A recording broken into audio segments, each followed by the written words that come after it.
cider and a switch leg knife. Ride the dawn on his motorbike. Looking for legends on the Sunset Strip with a stone cold paranormal partnership. Napa Town Rick tried to sell me some crack. Listen to the podcast, man, and take that shit back. It's Urban Legends,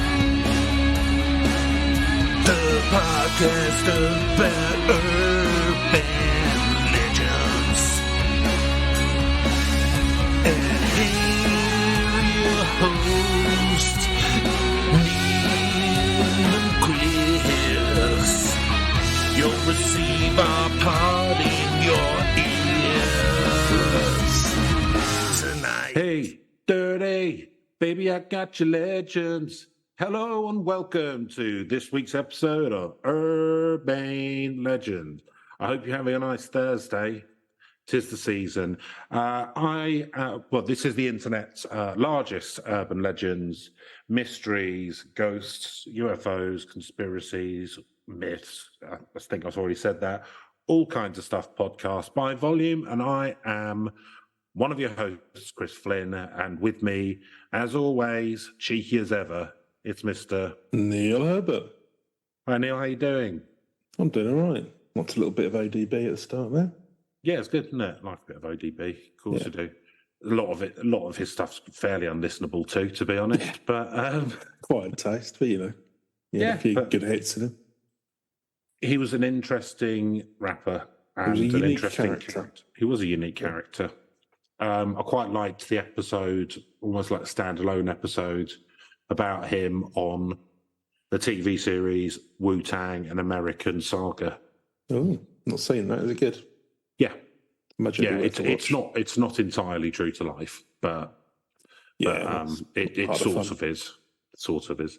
Okay. But yeah, they do an episode about ODB, and it's basically, I think, because Riz is heavily involved with it, and it's basically kind of trying to explain almost like who ODB was as a person, and it's kind of like, like he basically, he's like in his mind, ODB's basically kind of like sort of 1970. It's like the whole episode's like 1970s like blaxploitation sort of film, where he's like just running around being crazy and taking drugs and running from the police and all this kind of stuff. He was a bit of a cartoon character, in fairness, and I don't mean that in a disrespectful way. He's just kind of like larger than life, Well, he was kind of like, his view on it was, I always try and understand people, but why doesn't anyone bother trying to understand me? Do you know what I mean? He didn't see things necessarily the same way, was kind of his view. But that's artists for you, isn't it? Well, yeah, the temperamental lot. Yep, and the drugs. Yeah, and massive amounts of crack cocaine, I would imagine. But I'll tell you what I saw yesterday, Neil, right? And I think it kind of shows you where we are at the moment, slightly as a country. Doing well, yeah. HMS Britannia's storming forwards. Yeah, ruling the waves, the economic waves.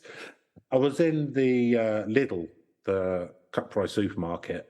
Nice. And I was just kind of like looking around. I hadn't got into anything particular. Just got a lot of time on my hands, really. Yeah. They might have a swimsuit sale or something coming on at some point. Is that the one where they used to do all the weird kind of like... They've got the middle aisle, discounted. Yeah, okay. But there are none of them that are that close to me, so I don't tend to go in them that often. There's an Aldi down Port Slade, but... You do your weekly shop at the petrol station, as we've already... Much, yeah, it's one of two Tesco fucking Express. as we've already established, you're a petrol station man. Yeah.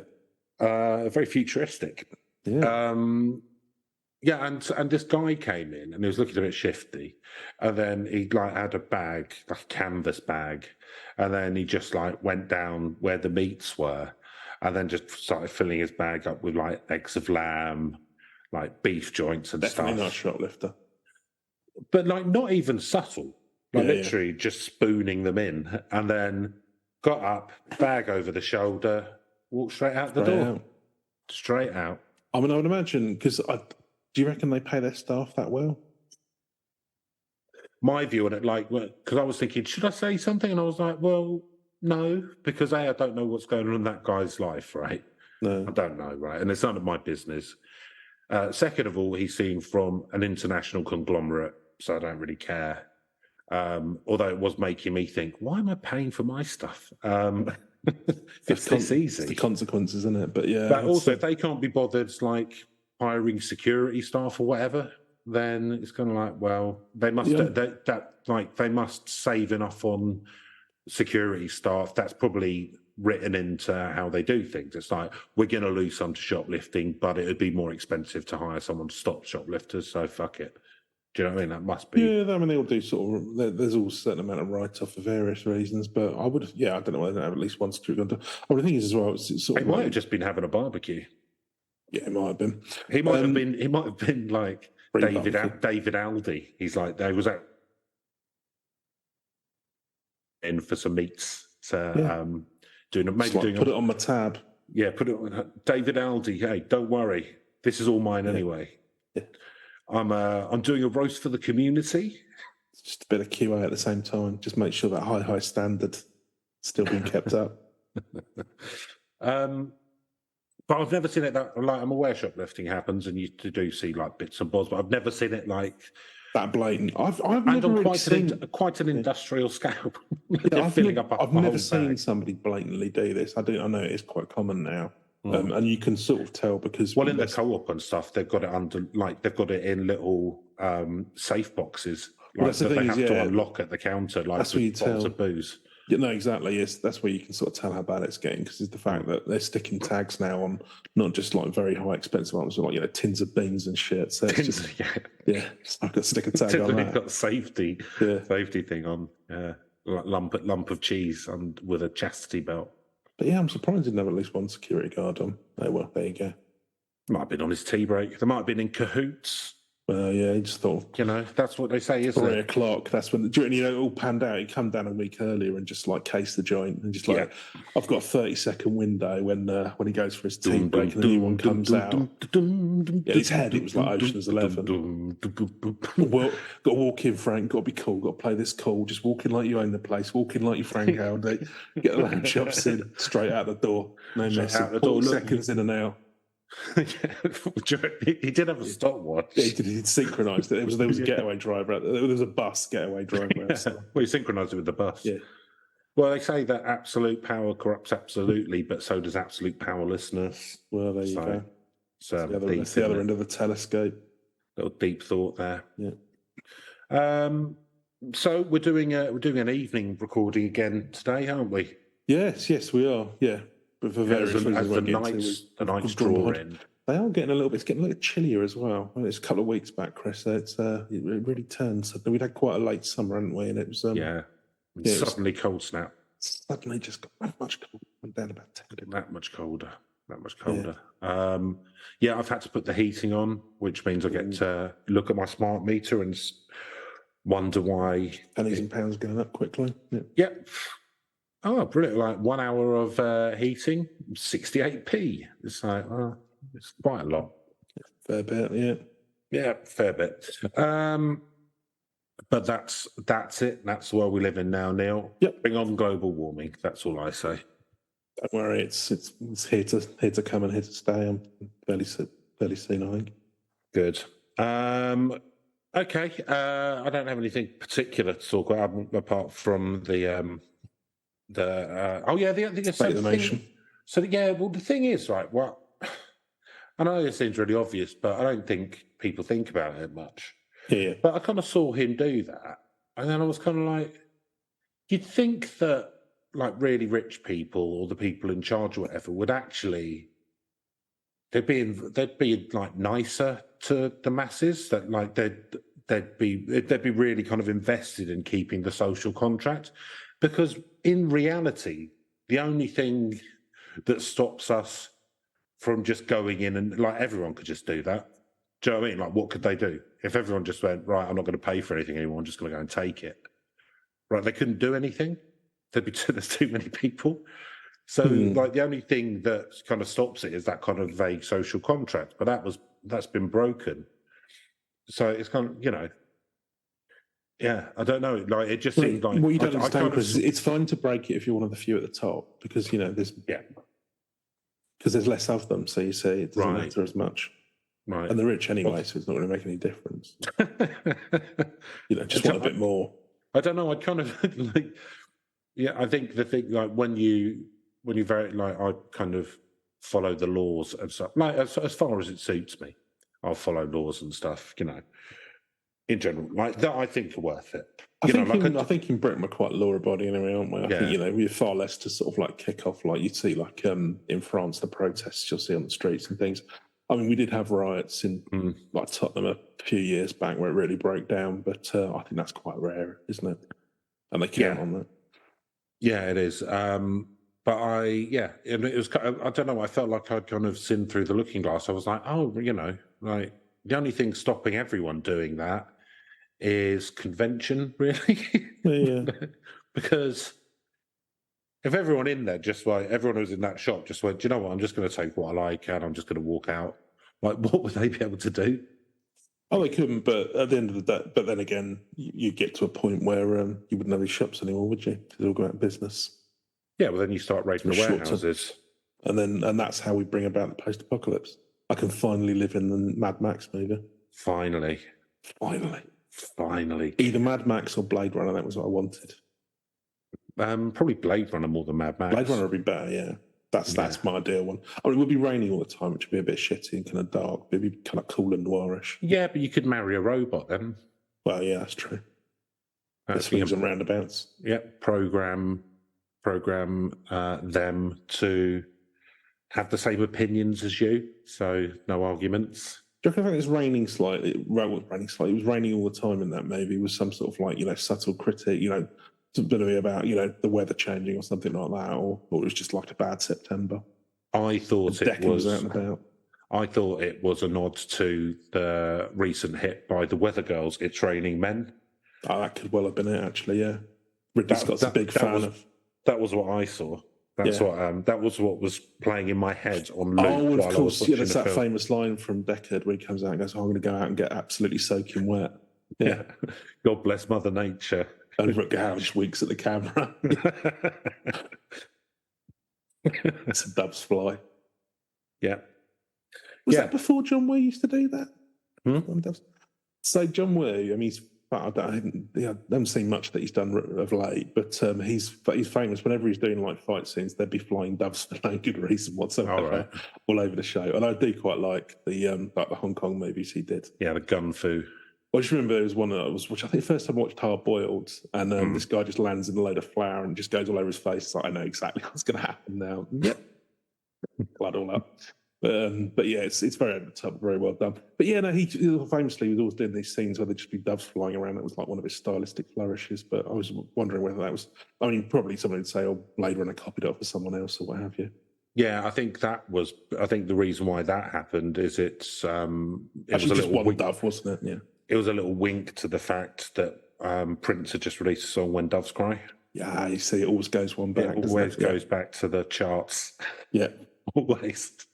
Rutger was a big fan of Prince, so it's like, no, we're doing. Well, I mean, like, they weren't even going to do a crying dove. But like, they weren't even going to do the film Blade Runner until it was a little wink to the song Mr. Roboto, wasn't it? Yeah, of course, famously. Dummy arigato, Mr. Roboto, because that had just come out, and he was reading "Do Androids Dream of Electric Sheep?"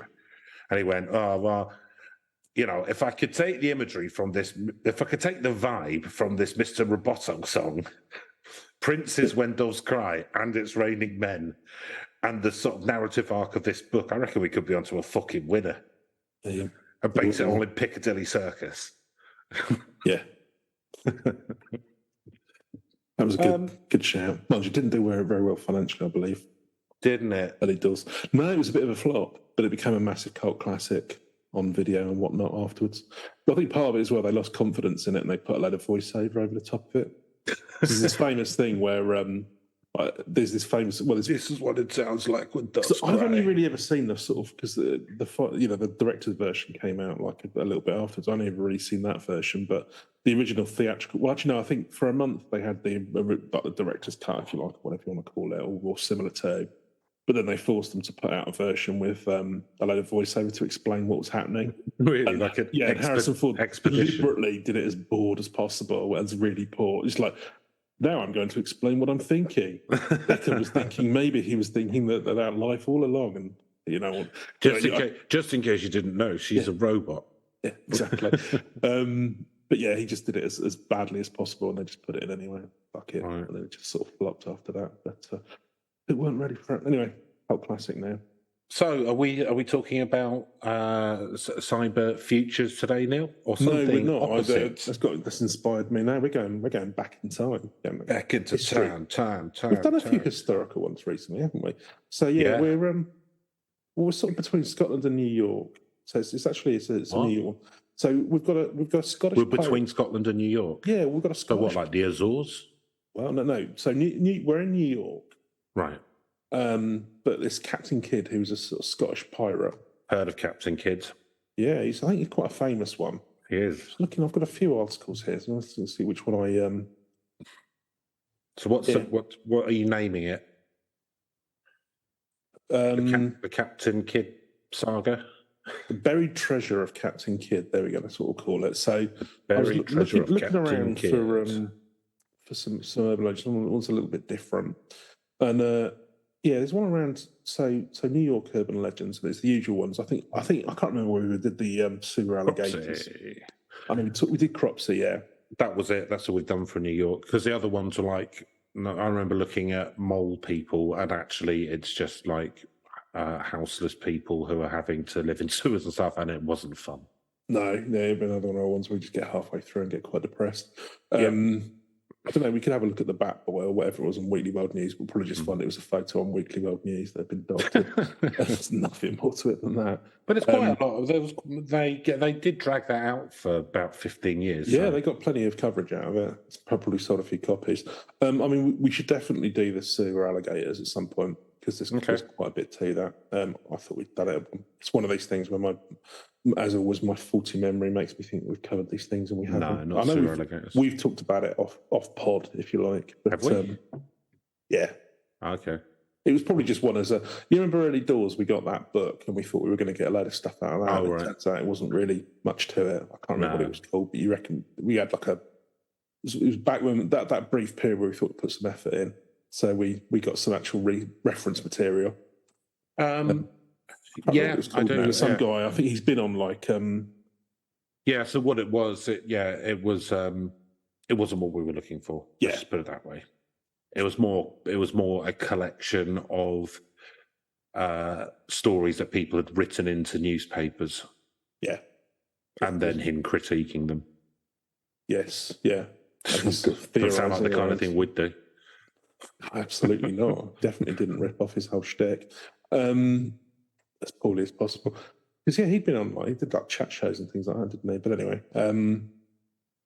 But you'll be on a chat show one day now. It's true. Won't you? Wogan or something? Oh, I'd love to be on Wogan. Oh, dude. Here's a lovely young man who likes to talk about the ghosts and the ghoulies. Here he is. It's Mr. Neil Herbert. What led you to that, Neil? Okay. Why are you into all this bollocks? Not really something doing it. Keeps us busy at the weekends. So, Captain Kidd in New York City. So I'm going to start with Captain Kidd in New York City. Nice. Bam. Actually, that very much goes along with the theme of this series, doesn't it? We're cock rock. We're cock rocks. Superstars this go round. Certainly not rock cocks. Yeah, that's for sure. Well, how would you know? Let's wait and see. So, Captain Kidd in New York City. So yeah, I'm going to go with maybe in my teenage years. Well, yeah. I'm going to go with Boroughs of the Dead. Just the first one. It just talks a little bit about Boroughs of the Dead. Yeah, imagine that. Wow. Captain Kidd, New York City. He lived in Wall Street, a Turkish carpet on his parlour floor, casks of Madeira in his cellar, His tall house had scrolled dormers and fluted chimneys, which ships seeking New York moorage sought out as landmarks. Family man, know with two why, daughters, end of do you know why- Trinity Church. Sorry. Do you know why it's called Wall Street? No, I don't actually. It's because that used to be the street where the wall was, which delineated the northern boundary when it was still a kind of fortress. There There you go. Now a powerhouse of finance. And now, now it's just they've got the world's highest density of cunts outside of the city of London. Or the Houses of Parliament. No, pick your poison. Oh, yeah, exactly. Pick yeah. Or my flat. You know, I'm not going to suggest otherwise. It'd be foolish too. We're aware of our own shortcomings, or some of them. Not nearly enough. Not nearly enough. No, there's a few too many blind spots, frankly. But the podcast's still going, isn't it? So it's clear evidence that we're not clearly unable to grow or learn. Can you get over this at any point? No. Just doing it out of spite now, to be honest with you. So the name Captain Kidd evokes images of pirate lore, tall tales and taller ships. Whoa! Hey, larger than life figures roaming the high seas. Roaming the high seas. I don't know why I'm reading it like this, but I think I might carry on. I think it's pretty good there, Neil. Creatures of myth like Captain Morgan. Is he the fellow that did the ram? Yeah. Yeah, good. And Blackbeard, who were also real people. They were. What was it? Blackbeard was called... Something Todd, was it? No. William Pitt the Younger? Yeah, he was a parliamentary publican, Yeah. When he wasn't pirating about.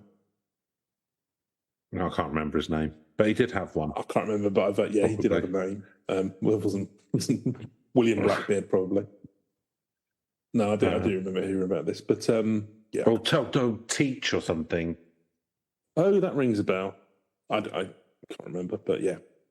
Problem is, it's one of those kind of facts that I'd look up and instantly forget 2 minutes later. It's just not that important. Edward Teach.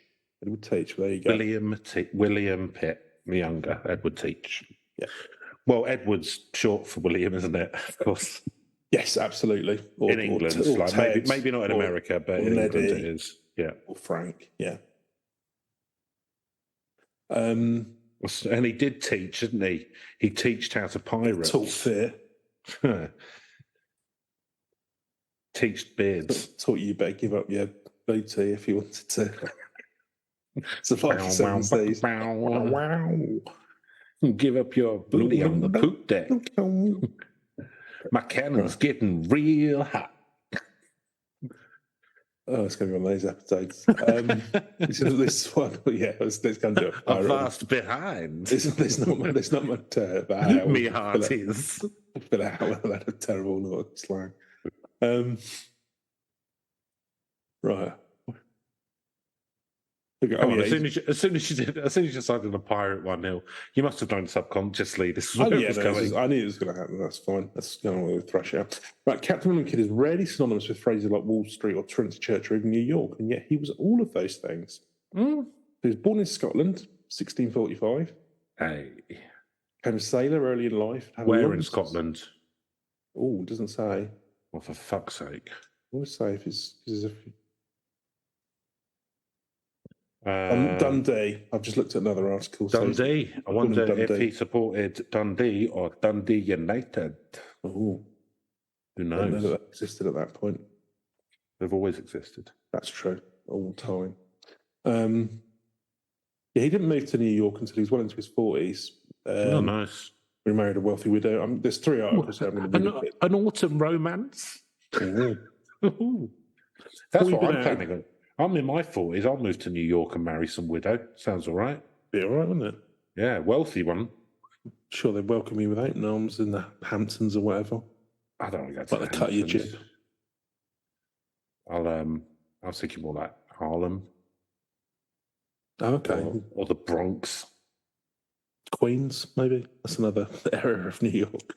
Yeah, Yonkers. Yeah. That's one. Staten Island. Staten Island, yeah. hang around with Pete Davidson. I believe he comes from there famously. And ODB's Ghost. Yeah. Fun times were had by all. Right. At that time, I was thinking around Other than Pete anyone within Davidson's and earshot. ODB's Ghost. Yeah, I mean, this is all just mainly going on about properties that he earned on Pearl Street and Wall Street. So he did have a house on Wall Street. So there you go. There's something. I'm going to sort of. There's three articles.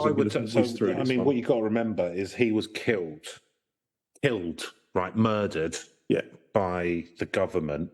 We'll get onto that. But he was killed in 1701. So you got to remember, when you're thinking of New York, right, back in like 1680 or whatever, when he owned all these properties, it wasn't quite the Manhattan that you think of today. They'd only just built the Empire State Building. That's how old it was. And the Statue of Liberty was still a delightful bronze. Yes, a lovely shiny bronze. They hadn't even ploughed down all of the poor people and African American people's neighbourhoods to make Central Park yet. No, that would come very, very soon. They're coming soon. Just let them get settled. What do you think? When did that like 5 Points era happen? Have you seen that Scorsese movie? No, didn't bother. It was decent enough. I never quite could. Well, it would be after the famine, wouldn't it? So it'd be like 1850s. Yeah, I think that was early 19th century. So yeah, it would be a good 100 years after this. They're still pretty moody. Yeah, no, it's a decent enough watch. I mean, the problem is old DiCaprio was a bit too. He's sort of grown into it a little bit more now, but yeah, he just sort of seemed like quite baby faced for those kind of roles. Nah, I don't like him as much as most. He's all right. I think he's. I don't know. I've grown to at least tolerate him. That's good. He's a decent. Well, I think he's a decent enough actor. Do you know what I mean? He's but yeah, it's not exactly when they first sort of touting him, and it's like the new De Niro. So I'm not convinced about that. With De Niro now, just does loads of like raunchy, shitty comedies and stuff like that. So yeah, he's the new De Niro. Yeah, he's like, well, if you think that's what De Niro is, wait until you see. Let me. Granddad says fuck, or whatever that thing was called. Bad Granddad. I think it's literally called something like Bad Granddad. It is, yeah. Bad Grandpa or something. Anyway, yeah. Not seen that either. No. I don't really watch films. No plans to watch any of that. Yeah, stick with Godfather 2 and other classics. I only like number 3. Don't like the other two. Yeah, no, number 3's the best one, as we all know. Yep. Yeah. One's quite amusing though, because they've got the horse's head in it. Yeah, that's fun. Yeah, that's always good for a few guy laughs. Anyway, yeah, this is basically saying that he needed to keep up with financial demands of keeping his wife, so he had to go for a bit of pirating. Why did he need to keep up with financial demands of his wife if she was wealthy? Well, yeah, if there's wealthy, do you think? Well, no matter how much you have, Chris, you always want more. So, yeah, for whatever reason, too much. Oh no, here we go. For whatever reason, whether to keep up with the financial demands of keeping his wife and 2 daughters in society's trappings and finery, or merely because he had pangs for the sea, he obtained a new privateer's license in 1695 and took out to sea again. So he ill-fated voyage. So he was quite well-to-do. Oh yeah, I mean it wasn't. I mean a lot of these, like if you were captain of a ship, you were probably like going to be reasonably. Well, if you got enough money to have a ship, do you know what I mean? Yeah, exactly. You're probably reasonably well off and reasonably well educated and stuff. Yeah. I don't know if that's the case for all of the young pirates, but yeah. And they were crewed under a no plunder, no pay policy, so you can imagine that. It's just like. So we're going to move over now to historicuk.com. It gives us a little bit more sort of facts about privateers. So 16th and 17th century, privateers enjoyed a successful trade around the world. There were warships that were privately owned but had government permission to attack enemy ships and would then share any booty with the government. Nothing changes. Nothing changes. Government have always got their hands on my booty. Yeah. Unless you give them a taste. I mean, because basically... That's why we keep having by-elections. They're licensed pirates, aren't they? These privateers. Oh, Neil. Never a truer word said. Just like current look. I'll have another ale, please, love. Now, Captain Kidd can be said to be the most unfortunate pirate ever to sail the high seas. Oh, It dear. was his bad luck to sail as a privateer pirate just when the rules changed and he became an outlaw. So he was born in Dundee, Scotland, 1654, son of John Kidd, a seaman. Became a sea captain and emigrated to New York in the 1680s. And then he met that wealthy widow. And then there's a war between England and France in the 1690s, and he became a privateer in charge of the Blessed William. Blessed William. Yeah. Named after himself, weirdly. Entirely possible. Yeah, or possibly William of Orange, I don't know. Yeah, or Will Ferrell. Yeah, Will Ferrell. But actually, that's the most likely one, isn't it? Will He Smith. really liked that sketch with was it More Cowbell? Yeah. You seen that one? No. It's quite good. Okay. He just plays cowbell over the song. Okay. It's pretty good, isn't it? That is good. Yeah, Do you know what? It's ship naming good. Yeah, that's how good that is. It's a good sketch. Yeah, anyway, defending American and English trade routes with the West Indies. Well, I think it's just a lot of people just robbing each other up, to be honest with you. Yeah. There you go. Plundering the countries thereof. Yeah, so he got commissioned by the English government. He was supposed to be getting rid of pirates, but it was understood, nod and a wink, that, yeah, if you want to steal up anything that's belonging to the French, then by all means, fill your boots. Yeah. No skin off our nose. Napoleon knocking about. They're very much... Oh, no, that would have been... They're very much the Wagner. They're very much the Wagner group of their day. Yes. Yeah, I was thinking, I'm getting confused here. Yeah, it would have been well before the kind of Napoleonic Wars. But, yeah, well I mean, before. He was well dead before them. Yeah. In like 1810 or so. But yeah, I think there's like maritime-wise, there's always been a bit of a barney between the English and the French. Because we're frenemies. Yeah. Respect each other, really. Right, he wasn't very good at finding pirates, Chris. No. And the mood of his crew turned ugly. Mutiny was in the air, and his crew forced him to turn pirate himself. I mean, I thought he already had a privateer's license, but whatever.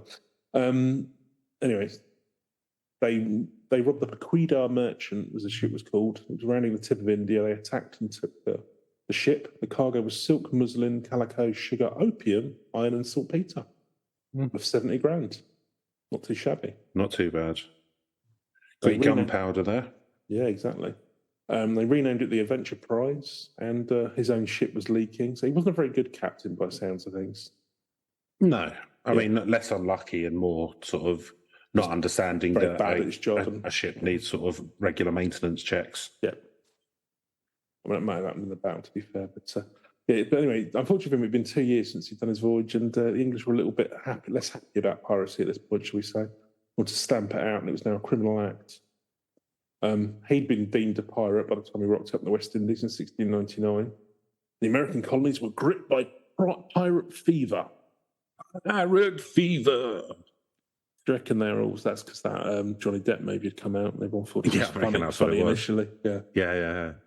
Because it was quite good, and then they did the same performance about 20 times, and it all got a bit tiresome. Yeah, and then Russell Brand copied it and touched loads of women inappropriately. Oh, I thought you'd said the other Russell, the Bro act. Yeah, exactly. I was going to think, I don't remember those allegations coming out about him. Yeah, no, I've just remembered who you mean. Yeah, it's probably. I mean, I wouldn't be surprised. I mean, would you be surprised at anyone these days? But, nope. Yeah. I think if it happened to like Michael Palin, that'd really sadden me. That's the one I would be surprised at that. And everyone's going, well, the thing is, like, he was doing it in plain sight. Oh, well, grab your hands, Palin. No, it was an open secret. Oh, no. He just seems so nice and avuncular. Don't say that about him. No, well, that's the thing, right? When you met him, he was all smiles, but he was dead behind the eyes. Yeah. Yeah, that's the one that surprised me, and I'd be disappointed about. But, yeah. That's the only one. I'm sure there's more if I thought about it, but bothered. Yeah, don't matter. No, it's just it's yeah, whatever. Let's not get into it. Nope. Yeah. Anyway, I liked the thing in The Onion when Russell Brand stuff came out, and they had a headline saying like 80% of Americans already thought Russell Brand had been arrested for sexual misconduct or whatever. Assume you don't really see any movies with him anymore because he got into trouble with the whole Me Too manoeuvres. But yeah, Me Too? No, that's very much not the opposite. Yeah, Black Lives Matter. Yeah, yeah, that's the one. Yeah, right. Oh, we've not come in rusty at all, have we? We've come knocking out the gates, firing on all cylinders. You can tell we haven't done this for a few weeks. Right. Anyway, where are we? Captain Kidd's doing something in the West Indies. So he's got a pardon from the English authorities for his actions, forced to piracy by his crew. He's south of Boston, stopping along the way to bury booty on Gardiner's Island and Block Island. So we'll come back to that in another article. I'm saving the sassiest right up for the last press. I'm not hearing much urban legend yet, Neil. I'm being honest. It's sort of a history of piracy, like a really potted history of piracy at the moment. But really surface as well. Yeah, and kind of just okay. We'll go right. We're gonna right. Well, pulling out the big guns now. Okay. This isn't going to backfire at all, like Captain Kidd's last voyage. So we're going to go over to, this is Lynn Gibson, her website. Got 52 subscribers to her YouTube channel, so I would encourage everyone to sign up for that. More than we got. She's written a nice little article. Well, exactly. What, we got 2 or something? Or 0? We've got about 3, but that was... Is that you, your mum and me? No, you haven't subscribed to us. Oh, no. Another is my mum, another is I. Sort of bring on ourselves that was the subscribers we've got are from prior to this. Oh, that was when you were running it as your own channel. That was when I was just running it as my own thing. Yeah. And you thought, oh, great, I'll use this and get these and get the old subs up. No, I just couldn't be bothered starting another channel. No, it's really fucked, frankly. Yeah. Do you reckon if you get another sort of 10 years of this, then you will get a special little package from Google, and it'll just be like, a brown one that's just like, this is, you got the wooden spoon. I think they'll probably just send us like a revolver with one bullet in it. And our name. How do they know our address? Our name carved on it. We'll do the right thing.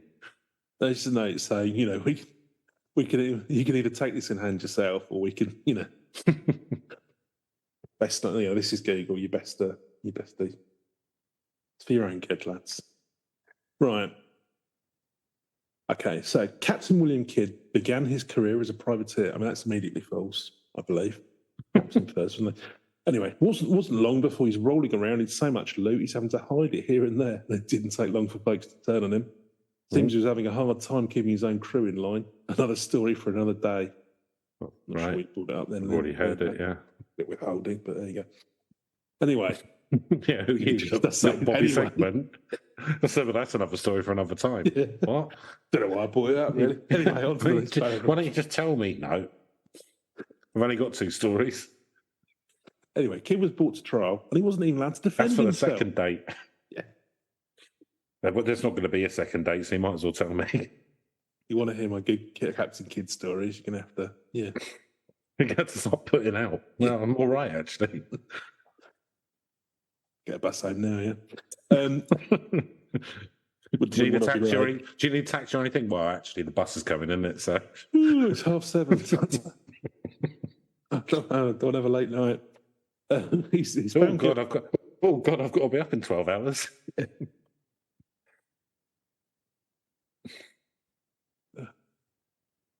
He was found guilty of something that a lot of folks say wasn't even a criminal act. The gist of his story is that he dies pissed off, wealthy, but pissed off.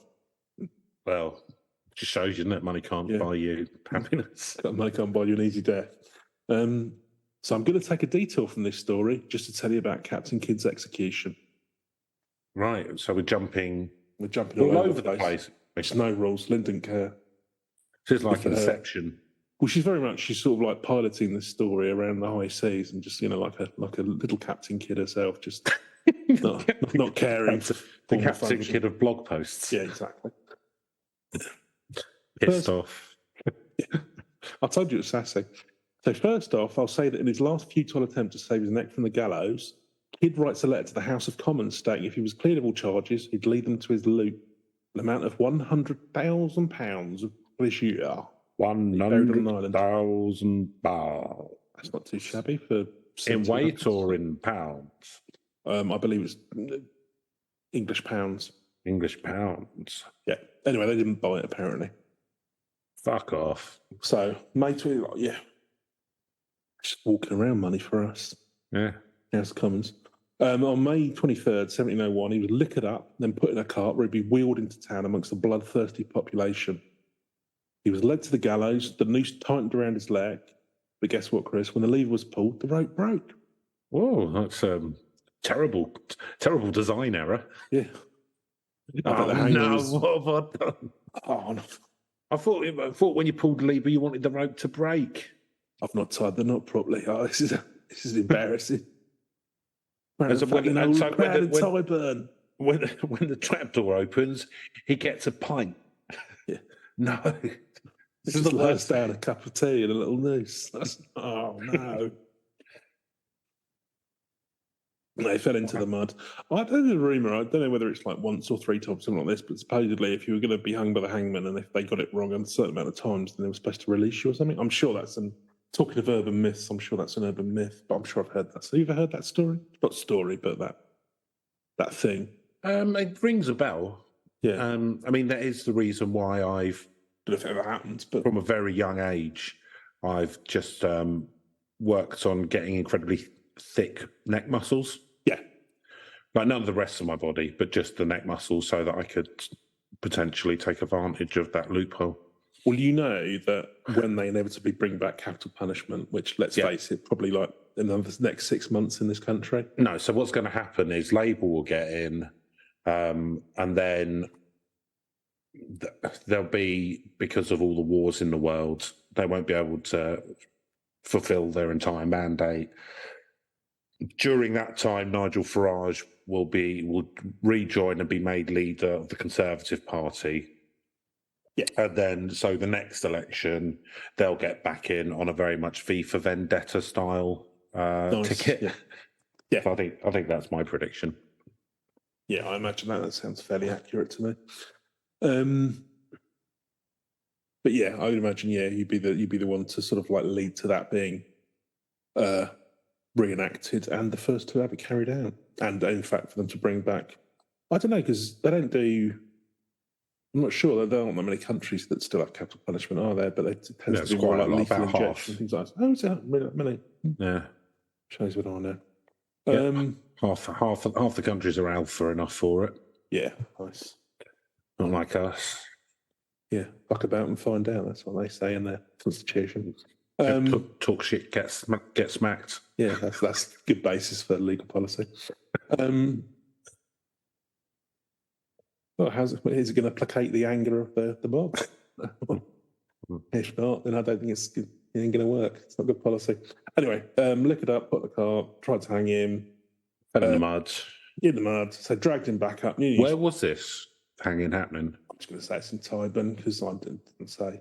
Tyburn in London. It's light on facts. Is this? It's heavy on sass, but light on facts. Is this blog post? I'm not even sure this all happened, but anyway, they dragged him up, hung him properly this time. His body hung there, according to tradition, until 3 tides had washed over his corpse. Do you reckon that was only for pirates or like people of the sea? What? Well, he was hung there until 3 tides had washed over his corpse. Oh, okay. Well, I guess it's quite hygienic, isn't it? Rather than like you see the people being hung outside desert towns or something. But then I guess you got carrion birds that'll pick the bones clean. So well, I mean, they're not done with him yet. Either way, by that time, after the 3 tides, he was declared dead and taken down from the noose. But that wasn't it, y'all. Kid's body was then tarred and crammed into a steel cage. The cage hung at the harbour as a warning as to what happened when you screwed up in that neighbourhood. He just to say, being London. Yeah, it was in London. He was hung, and he was gibbeted, near Tilbury in Essex. Oh, So that's where he had the tides wash over him. okay. And his corpse remained in the spot for over 2 years until the birds and insects had rendered his remains nothing but bones. Well, you know, you that's good though. Don't waste anything. Solid advertising. Don't Okay. be pirates. Look what happens. Unless we ask you to, because we like it at the time. And then change our minds. Okay, just wanted to put that out there. So anyway, legend has it that Kidd buried 21 chests of silver, gold, and precious jewels in a swamp on Bedloe's Island. This is where it starts to get interesting. Oh, And listeners, in case you are still clinging on this week. Well, thank fuck for that. Well, you know, and it's not just me saying that, that's Lynn Gibson. So, you know, I'm backed up by a heavy hitter here. Yeah. A few years later. One of the big dicks of the Captain Kidd's school. Oh, hell of yes. BDE. So, a few years later, Fort Wood was built on the same island. Well, everyone knew that there's pirate booty buried somewhere on this island. So you bet your sweet asses they've been looking at it for a while, looking for it for a while. Booty and asses and stuff going on. It's good. I like it. I like that. Well, these two soldiers wind up being assigned to Fort Wood, and they know they're going to find this buried treasure. Yeah, metal detectors. Yeah, detectorists, like you were talking about last week. So in 1825, Sergeant Gibbs and Private Carpenter spent most of their nights sneaking out into the swamp looking for this treasure. Is this Gator County? Sounds like some kind of Laurel and Hardy setup. Yeah. After a while, they go and consult with a psychic, and she tells them where to dig. Good. So they wander out into the swamp in the dark. The pre-electricity metal detectors. Yeah. See, I wouldn't have gone for a psychic. I would have gone for a diviner. Yeah. You know, with the two. So you might just find you're just going to find a well or something. Or ley lines. Yeah, or ley lines. Too much spooky energy going about. You don't know. There's too much noise. There's too much noise. It's just crossing over constantly. So anyway, they dig and they find the spot. So they didn't have a map with an X on it, unfortunately. But there you go. No. Anyway, then sometime just after midnight, the entire fort was woken up by this blood-curdling scream. Oh. So the guards haul ass in the direction of the chaos. Towards the booty. After stumbling around in the dark for a while, they finally locate Carpenter. The private was freaking the hell out. Oh, for fuck's sake, Carpenter! What is it now? Right, we got Why are you out here, Carpenter? Why are you freaking the hell still in the out? swamp with Gibbs? Why are you two doing? Up to? Look, we've got a don't ask, don't tell policy. But enough of this Scooby-Doo shit. Enough of the Scooby-Doo's. You know, if you want to do some swamp boggling or whatever you guys call it, that's fine. But you can do it in your tent. Less blood-curdling screams, yeah? No one minds. Look, there's not a woman for miles. We're all doing it. Yeah. Well, you could have just come to the party. Could have just come to the eyes wide shut, all male soldier party that we're holding in the commandant's hut. Your choice. Anyway, but you have to hang around in the swamp. You have to hang around in the swamp. Hey guys, look, I'm not yucking your yum, yeah? But if you could just keep it down, the party was just getting swinging. Really hard to keep it like that when you've got a blood-curdling scream coming out of the middle of the night. Guys, it's really hard to keep it up when you're a blood-curdling scream. I mean, not for Todd, if anything, it encourages him. Yeah, good old Todd. Again, Todd, not yucking your yum, okay, mate? Most people feel a bit differently. Good for you. You let your Todd had a horrific childhood. Todd had a horrific childhood. Todd sees things differently to the rest of us. He's an angel of a man, and I won't hear a word said against him. And he can go like a traction engine. Oh, good Lord. As long as there's a scream in his ear. Right. So the private was freaking. We're going to bring Todd back someday. The private was freaking the hell out. He was trying to explain what happened, but he was in such a mess. He's just babbling incoherently in between screams. After a while, it may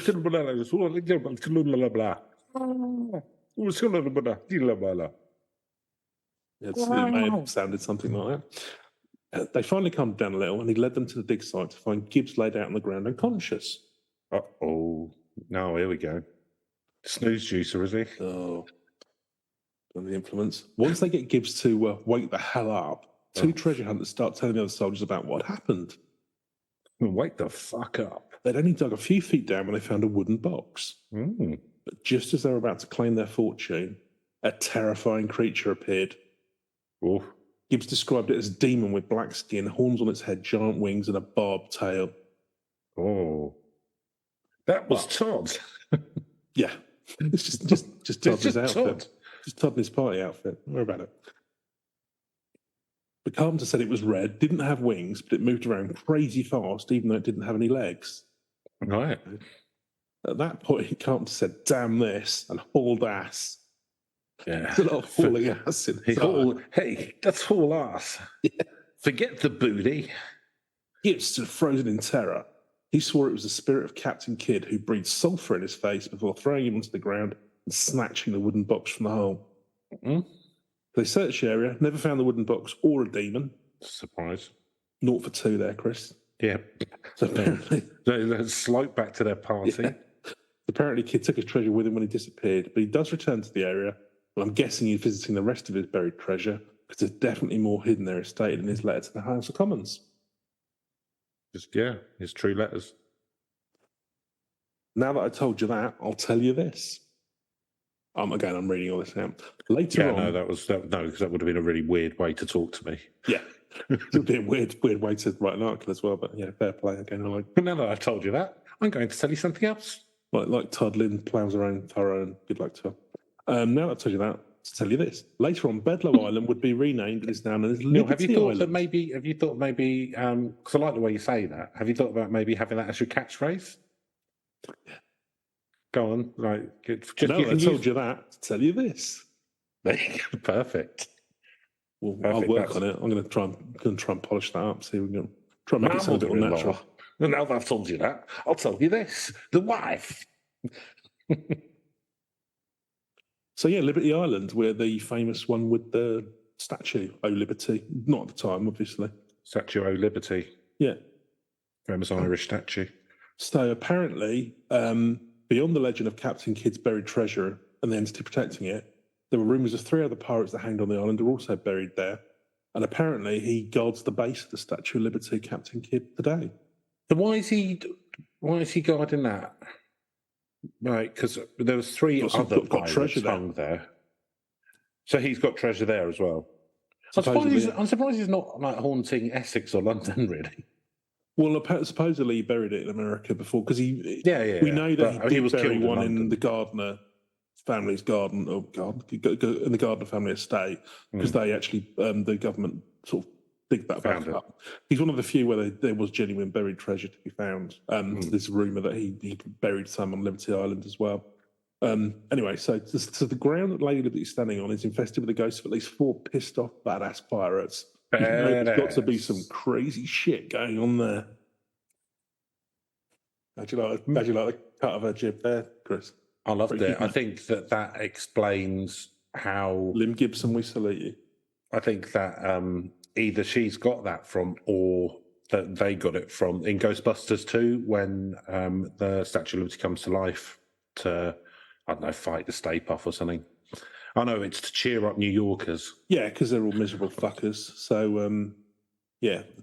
what will rally? Although, if you go... I bet he would only rally about like a third of them. There'd be a load of them still moaning about it. The thing is, like people kind of in America consider New York, them like the people in New York to be kind of the rude, like the coldest, rudest people in America. But they are just still fast-paced, Chris. But they are still far more polite and friendly than anyone in the UK. Yeah.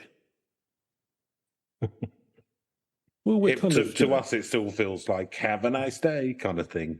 Oh yeah, it's still a bit much, isn't it? A bit too gregarious for my liking. Oh, fuck off!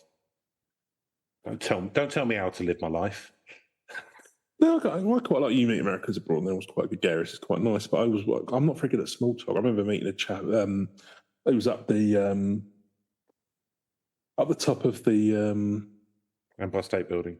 No, it was in France. He was a tourist to come over to Paris. It was Notre Dame, up the top of the Notre Dame. So you can actually go. You can go up the Yep, if you're a hunchback. yeah. If Which you're a you are. hunchback, or you pay, I don't know, £8 or something. But you got him free, didn't you? Yeah, and I'm a hunchback as well. Yeah, of course, I've got nothing on me.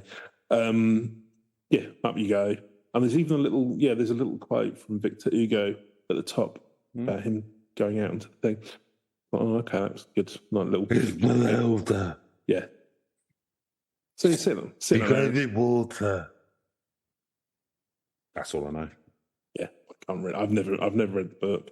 I read Les Miserables, and it was I've seen the old black and white film with it. kind of tedious in a lot of parts. It's good, obviously good book, but yeah, I'm not my favourite novelist, so I've got no interest. Anyway, American Notre Dame. Anyway, yeah, and it's just not very. I don't know why I embarked on this story, Chris. Not very interesting. No. Okay.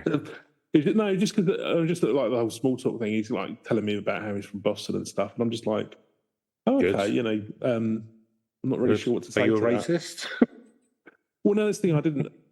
I was just kind of like, oh yeah, that's good. Very, it's. I wasn't so aware of the Irish connection at that point. I don't know, I was quite a bit younger.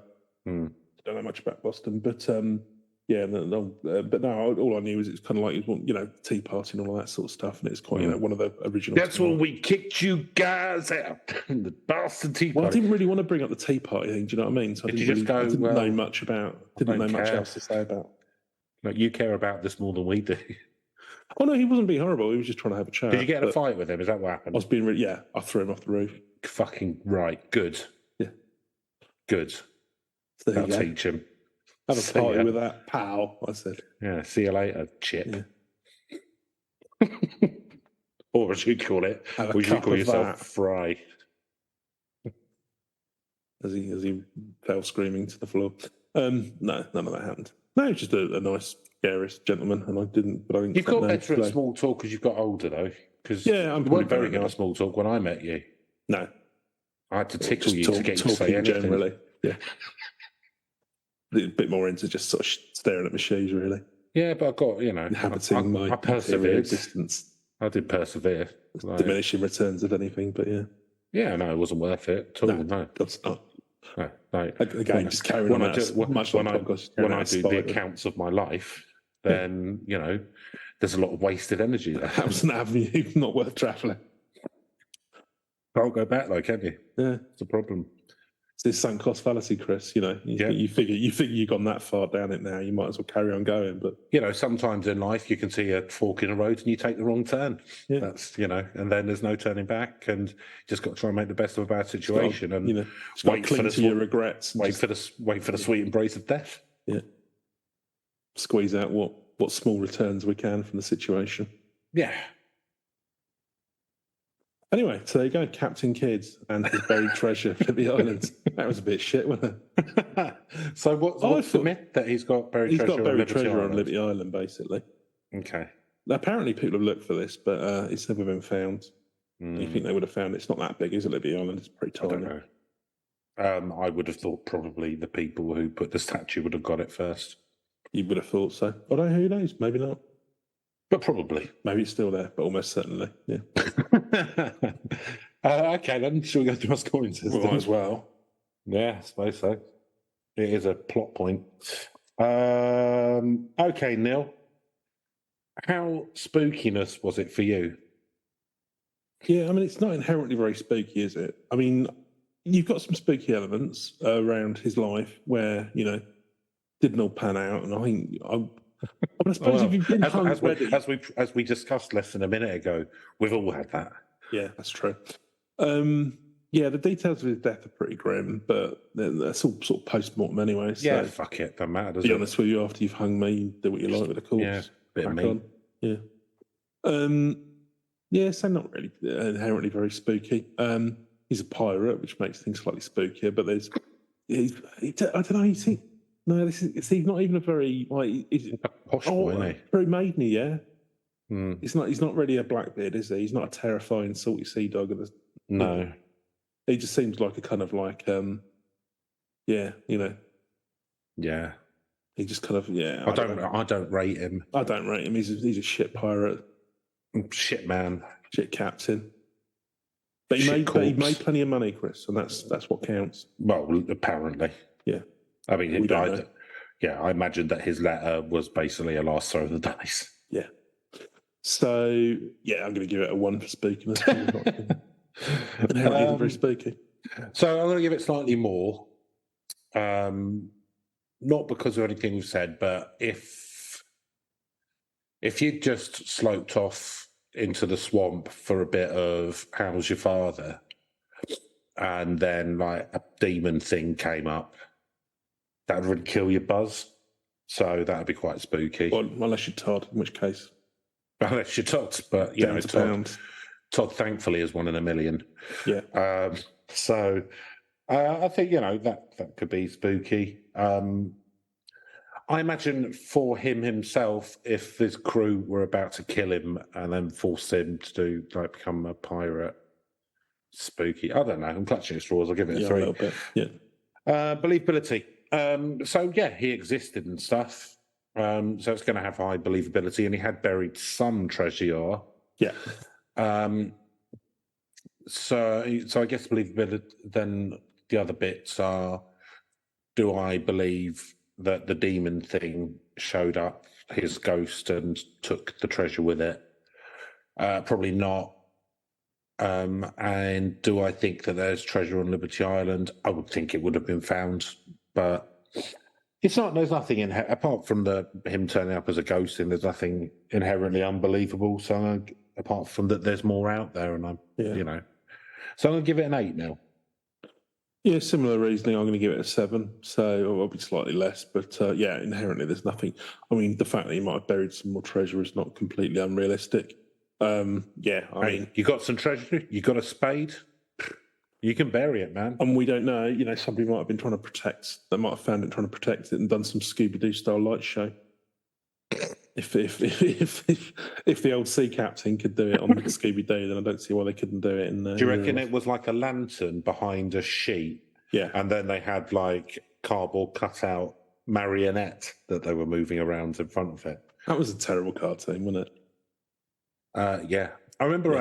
I went and saw just very interesting, but one of the very oldest films ever recorded. Okay, is the Arabian Nights stories. Okay, yeah, but all of that is a film. I think it might be considered like the world's first animation or something. I can't remember. It's something like that. But it's all that shadow puppetry. Oh, the whole thing. Okay, gotcha. But like done really, really well. Like, you know, like they used to in the old days when they did it well. Fancy, yeah. Yeah, not like just doing a duck with your fingers. No. But it was like, it was like that. Yeah. Yeah, I remember seeing that. That was good. Mm. I just thought of that. So maybe they did that. Could be. So narrative premise now. Yeah, I mean, yeah, there's pirates, isn't there? People seem to like that, or did briefly. Again, you know. People still like pirates. I suppose it's sort of one of those perennial things, isn't it? I like the fact that they were quite egalitarian for the time. That's good.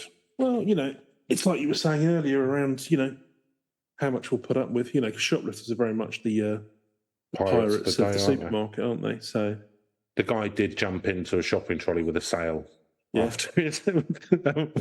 Oh, down Ditchling Road or something. So yeah, I think you could. There's probably a tale you could do around like his life leading up. I mean, the story's already there, isn't it? Yeah, it's all pretty much there. I mean, he probably inspired stuff like Treasure Island and things like that. People think so. Yeah, I think, and it's the whole buried treasure thing is one of. Well, again, I don't know whether that was sort of Robert Louis Stevenson thing, but he probably was inspired by this. So I think, it probably did inspire quite a few pirate stories. So I'm going to give it an 8 for narrative premise. 8. And just so people know, because it's getting slightly dark in Neil's flat, he looks like his features are slowly dissolving. I am turning quite ghostly. Yeah, my camera's going a bit weird. It's not a terribly good webcam, and I'm starting to slowly... No, it doesn't appear to be. So narrative, it's fine. Yeah, the story's there. It's an interesting twist for me that he decided to become a pirate in his 40s so that his like daughters could be in the hoi polloi. Like that's like Yeah.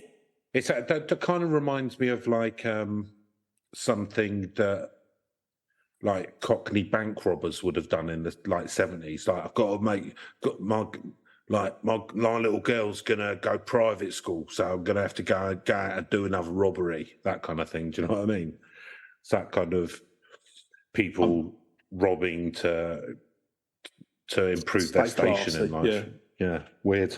But yeah, it's fine. It's all there. I'll give it a 7.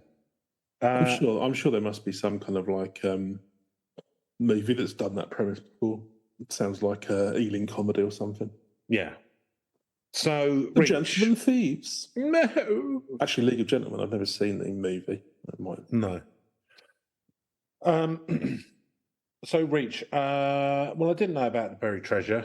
I know about I've heard of Captain Kidd though. So happiest pirate of all time by yeah, it's not great. So I'll give it a 6-0. Reach wise, yeah, I don't think this was very well known. I'm going to give it a 4. I think it's kind of like, yeah, it's. I mean, obviously, it makes it more interesting that it's kind of like buried on Liberty Island, theoretically or supposedly, mythologically. But yeah, it's. I don't think it's terribly well known, probably even in New York. So yeah, 4 for me. 4. Okay, that gives an overall score of 44. So not too bad. Are there any that don't go down the middle with us? So thanks for listening to this slightly rambly episode. It's been a weird one, but you know that's just life, getting isn't our eye it? back in, listeners. Like the darts players we are. Yeah. If you want to do the thing on Twitch, then it's Legends Urbane, or if you want to contact us, it's urbane.legends.pod@gmail.com. But that's it for this week, isn't it? It certainly is. That's it. What might be coming next week? We don't know. We're just not aware. Maybe the underwater city of Flumtown. Could be. Could be. But yeah, all right. Well, have a good week, everyone. Happy Thursday. Nearly the weekend, eh? Oh. Don't do anything I wouldn't. Means you can pretty much do anything. Not a lot there, then. All right. See you later. Goodbye. Goodbye.